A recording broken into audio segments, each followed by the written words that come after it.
What is up, guys? Welcome to the grand finals of SoCal Retro Yugs Season 8 playoff series. It's between Primo playing Blackwings and Juan is playing Forks. So it's tied up 1-1.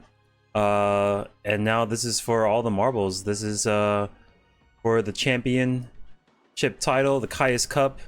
Get your name engraved on the trophy. And then $300 in card pricing. So, or yeah. And anyways, so I think, let's see, who won the die roll? Very important who gets the die roll. I think it's Primo.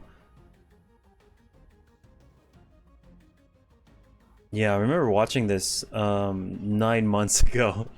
It's gonna be a banger. So we're gonna go Kalute with paired with Black Whirlwind, and that's gonna get us Gale. That's a super solid start from Primo. If this card remains on the field for longer than a couple turns, Juan's gonna be in a bad shape, because that card's gonna recurse resources, and then eventually you're not gonna be able to play yourself out of a situation just because a Blackwing has too many cards, right? If they have too many cards, then Whoa, okay. So we do Soul Exchange on Substitute. Substitute's gonna crack the Kalute, and then that's sorry, there's something like I think I spilled something on the floor. That's gonna go into Unifrog, maybe. No. Yeah. Well, if he went okay, I was gonna think Unifrog, but like the problem with that, he used Soul Exchange, so he can't attack with it anyways. So we're gonna end up on this dupe block and then pass the turn. Hopefully Primo doesn't have a way to oh god. I was gonna say, hopefully he doesn't have a normal summonable monster, in which he does have the what is it, Sirocco, which would get him any Blackwing he wants. But he also has two, but obviously the Sirocco is most dangerous. He can summon this Vayu, or Blizzard, to get Vayu special Kalute if he wants. He can break the board, like go into Brionic, pitch Vayu, and that would be pretty okay. But let's see if he wants to invest that much into that play, because pretty much if he doesn't oh, he's just gonna go into 5, but how do we get past these monsters? Oh, that was sick. Okay, so Substitute makes it so your frogs can't die by battle, but this is being destroyed by Catastrophe effect. I didn't even like process that. That was sick. Okay, so Catastrophe breaks that board. Trap Dust Shoot's gonna take a look at the hand. We got Power of Avarice, Swap Frog, Des Frog. Fader's pretty annoying, but he's gonna opt for the Monarch. Caius is gonna be sent back. That would have been an easy answer for the Catastrophe. And now he's just dealing with a bunch of frogs, no bombs in hand. Interestingly enough, he has the Caius. I guess there's a certain number of Caiuses inside the Fork deck. I'm not sure how many, but I know it goes up during game 2 and 3. Pot of Avarice is gonna return everything back. We're gonna draw some cards. So Pot of Avarice is like, it's easy for them to filter through their cards and stuff, but like they're putting back cards they don't actually want to draw. Like they're putting back more frogs, right? So it's thinning the deck a little bit more each time they do it. It's like, it's kind of like upstarting without giving your opponent life points, right? Because we're gonna crack all these monsters back into the grave, and then if we draw another Pot of Avarice, they all go back to the grave again. But yeah, it's like, I would say Machina is is better at utilizing Pot of Avarice. Frogs definitely have an easier time of getting more monsters in the grave, but the monsters that Machina put back, they're like way more useful. Like we we actually want to like see those cards again. We want to see the gear frames. We want to see the forces, like all that stuff. Frogs, like they don't want to see their they don't want to see their hand. All they want to do is essentially build up their hand so that they can spill it all onto the board in one fell swoop. So we're gonna go salvage. This is gonna return 2 frogs back up to hand. So getting these +1s, but most of these +1s are just frogs. He did manage to cop a Ryza, so that can answer the Catastor. Discard special swap. Still no normal summon. This is gonna send him the card to the yard. All right, Substitute hits the hay.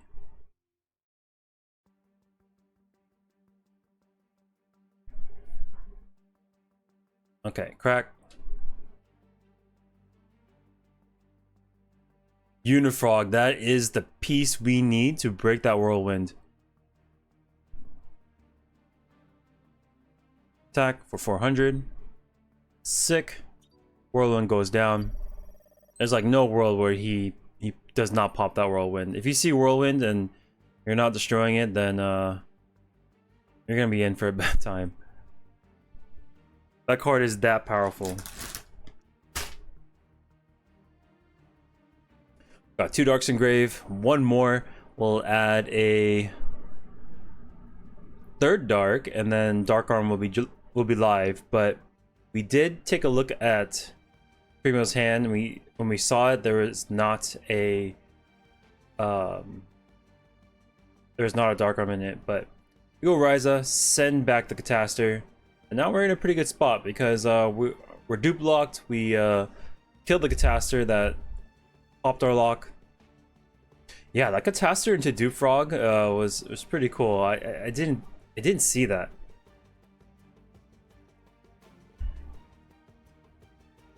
And then looks like we might pass the turn. I don't know if he has any traps or spells to set.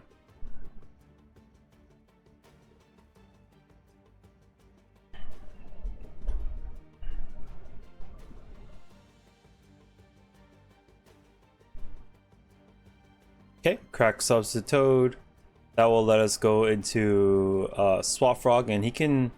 Okay, I thought he was gonna go Swap Frog to retain the Ryza, but he'll go double dupe, and then you're gonna have to break apart that board in order to get at this Ryza. So I think he's okay the way he is.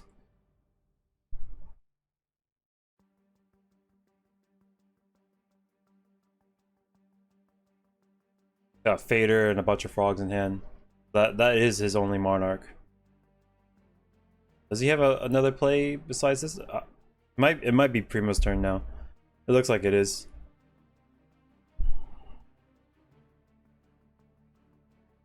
So to break this board, maybe Brio. Oh, okay. We'll shrink this Ryza. Icarus attack. That is the break we want. Yeah, so I think what he did was he shrunk with the Gale. In response to Gale shrinking, he Icarus attacks with the Vayu, pops the Dupe Frogs, making them miss timing. So very clever by Primo. He was able to break that board without refueling Juan's hand. So Substitute will be summoned, crack this Treeborn Frog, search for some more frogs. There is the 3rd dupe. Yeah, if the Dupe Frogs is not the last thing to happen in the chain to be destroyed, like if they're not being destroyed and that's like the last thing that's happening, then you can make them miss timing. So the last thing that happened on that chain was Gale using his effect. All right, we will go into Kalut. This can go back into our Catastor because that got sent back on Ryza, so we still have that utility to break it just like last time. He's gonna shrink the Substitute to 100. Catastor comes back out, and like he can wipe everything, but I don't know if he. Okay, yeah, cool. Dupe Frog is gonna activate. He's gonna decide on target, and then this swing will do about 1250 to Juan. 1250.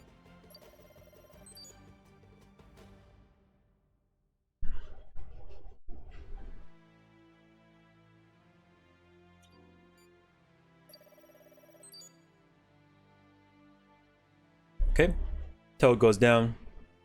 Now, does he level up with this? I'm not sure. Like, does he go into an 8 or just leave this here for Juan to deal with? He draws into his Fishborg Blaster. That is a key piece in being able to sync her off.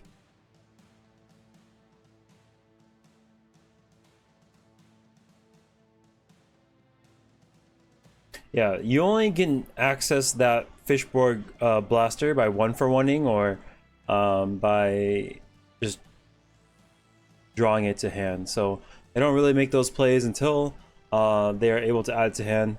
But once they do, once it's in the graveyard, it's pretty easy to access it. All they need to do is discard a card, and then it starts specialing itself onto the field. I don't know if it has another prerequisite to use its effect. Maybe you have to have like a water on board or something. Swap Frog is gonna hit the field, activate effect. We will go dump Swap Frog. And so if he pitches with Fishborg Blaster, he can go up to 4. The most dangerous thing I would say, oh god, okay, this is equally as dangerous. This 5-star frog can turn into an 8-star or a 6-star. But he has Battle Fader and Gores. He has to decide which one is more valuable. He's gonna pitch Fader, Special Fishborg Blaster. So at this point, usually he would want more cards in hand, but he's just gonna work with what he's got. So 5, 6, 7, 8. We're gonna go into 8-star, maybe Stardust Dragon, but Stardust Dragon just kind of dies to this Gale. But I think this is just what he's got. He's gonna, I guess, run over. Yeah, we would have to kill the Gale. Hope there's no Colute. Do 12 to Primo. Okay, and then now he can fight off this Catastor. Okay. In my mind, I was like, oh, he can just kill the Catastor, but no, he has to kill this Gale. The Gale's the problem. 1, 2, 3, 4 darks. Pass turn. We got a mystery card in the back. And he will activate Stardust effect, tribute to negate Catastor's effect, and then end phase, bring back Stardust. Bottomless will that was interesting. Bottomless is Stardust Dragon, but he just tributed it again. Okay. Shura is gonna pitch, get buffed up by Colute, go to 32, do 700 to Juan. Yeah, so it looks like a little bit of blunder on that Bottomless, because the Stardust can just keep doing it over and over. He'll never get tired of negating and destroying stuff. Alright. On this 800, the Gores will come down. Usually, like, I don't wait to bring out Gores. Like, if I'm getting swung in on, I want him to hit the field. That way I can turn him into attack and start just absorbing resources from my opponent. Like, say if we just go attack, crash into Vayu, swing over Shura. Like, even if Primo had a card in hand, like potential Clute, I don't care. We get the Clute from Primo's hand, then now we can just deal with less of those cards. Heavy Storm is gonna take care of this giant Trunade that was set. Turn these to attack and swing for, let's see, 900. This is a pretty close game. Primo is hellbent, no cards in hand, just drawing right off the top of the deck and staring down a Gores. Hopefully, maybe, what if he drew Gores? That'd be pretty insane. 27 right here. No Gores action. And he's at 2800. So he can take one more attack from Gores before he dies. But, yeah, it's got a Vayu engrave. And Juan didn't special the Treeborn Frog last turn because he knows that if he leaves a unconverted Treeborn Frog on the field, that's just asking to have a Shura eat it alive.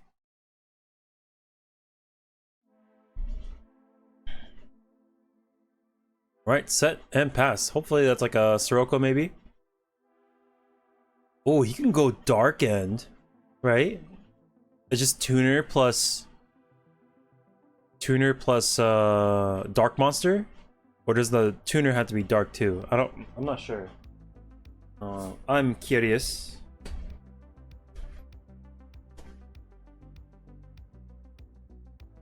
For science, I'm gonna get my deck box out, look for my Dark End.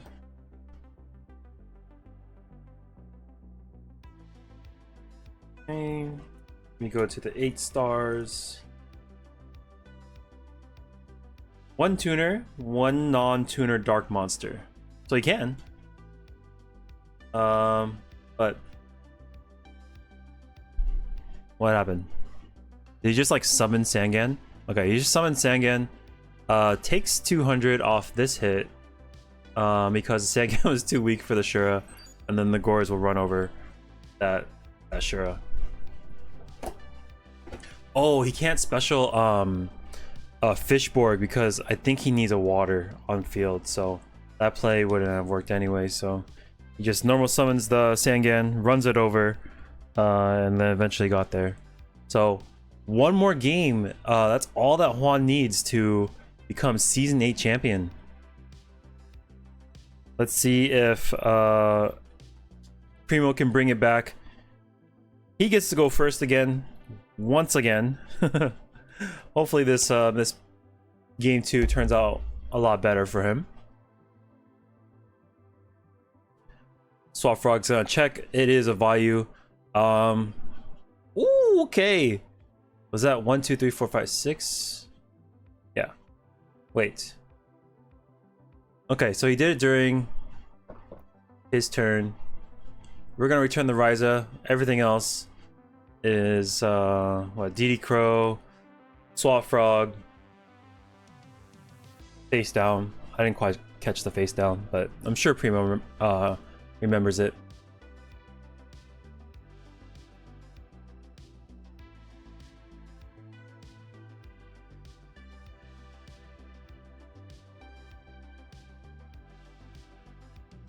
Okay, Blizzard targets value. I kind of see a Icarus attack in the back.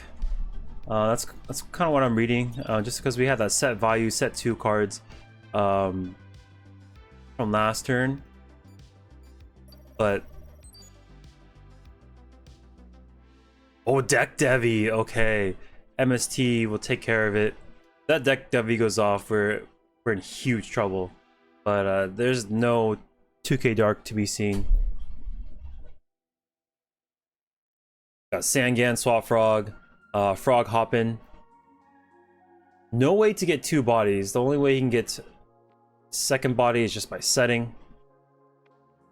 Probably, I mean, if he wasn't going to use the Tree Run Frog, maybe not special it.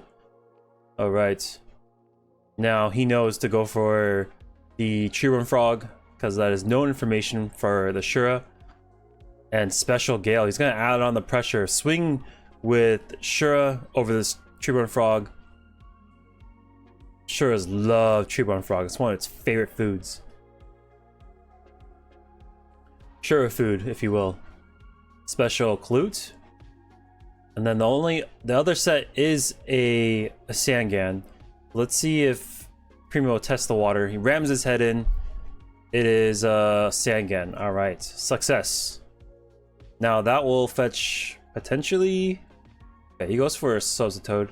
I thought he was gonna go for like Fishborg Blaster, but I am not the Fork player. We'll take 13 on this, and then another 13. He's putting on huge pressure.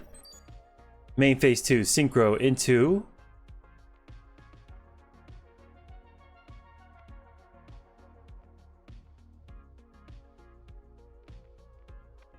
Five star?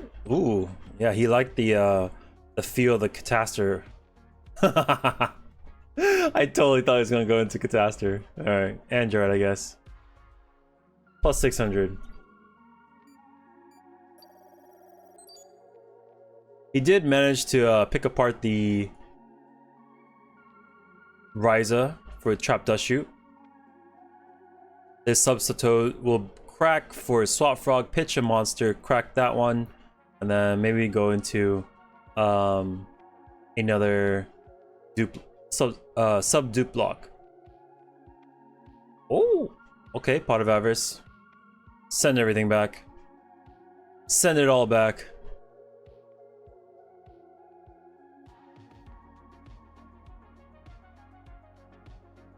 Draw one, draw two.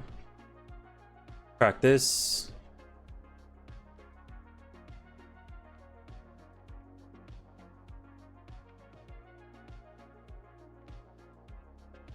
Crack that. And there's the dupe. So that's why I was thinking, like, you go Catasters so you can't do this stuff. But I guess it really doesn't matter. Because it looks like he's going to double dupe, so the Cataster play was negligible. It wouldn't have dealt with this board anyways. A second deck Devi would be fantastic though. Lure Darkness, we dig. Deck Devi is right there. Holy moly. Alright.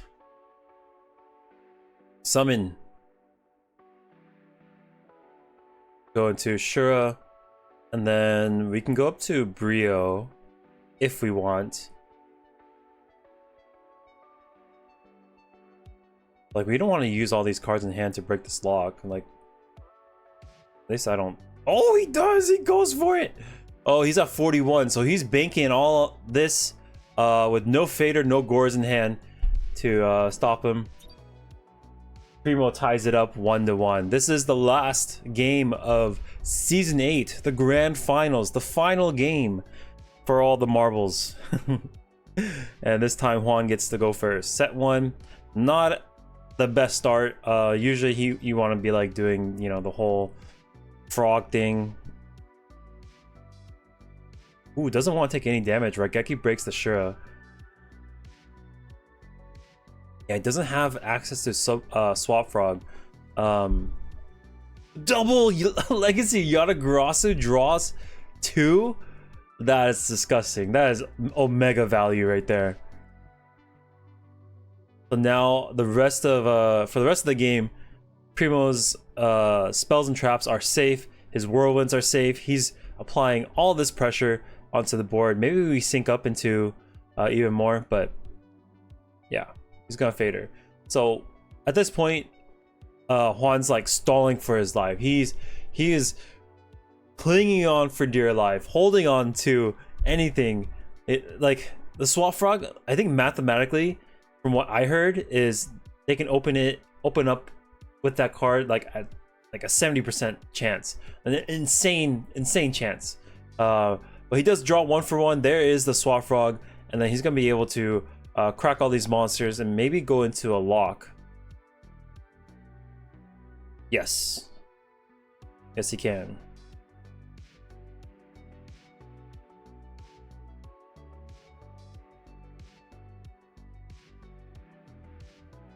Oh.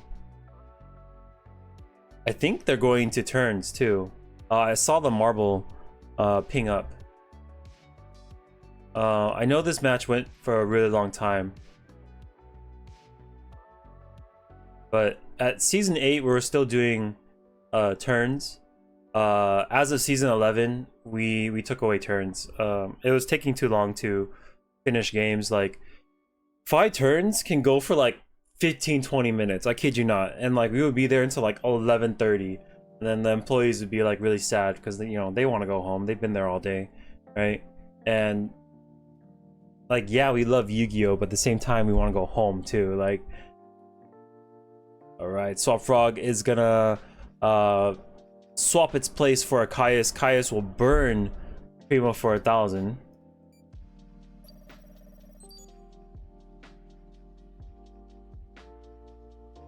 Okay, we'll crack this. Maybe we just go into this lock and pray to God that this 1,000 life points is good enough. Maybe we can survive 5 turns. That Heavy Storm into double Legacy though was something.